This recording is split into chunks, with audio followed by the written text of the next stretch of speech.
हमरो से लगवा लो तनी। ए सुना हो एने ओने ताक जनी हमरो से लगवा लो तनी।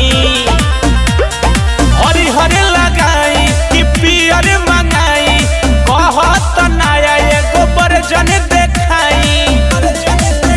टच कइला भीतरी ले लाल क देला पिचकारी हिरान के हो जान होलेला तहाँ खाल क देला। पिचकारी हिरान के हो जान होलेला तहाँ खाल क देला।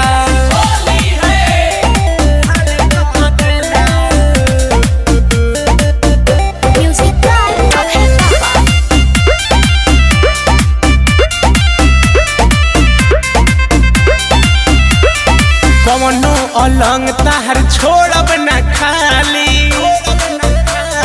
तू रजनी दिल लगे आवाला गाली। अरे फगुआ खेलल जाला कैसे आव सिखा दी। मोट पिचकारी बाकी पात लगे से देखा दी। एक छुआल नरम नरम गाली क देला। पिचकारी हिरान के हो जान होलेला तहाँ खाल क देला।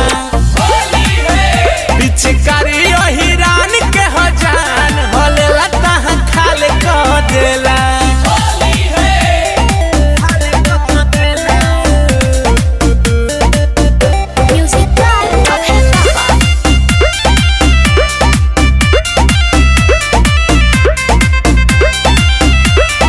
राधे बाबू से भागो जानी कट के।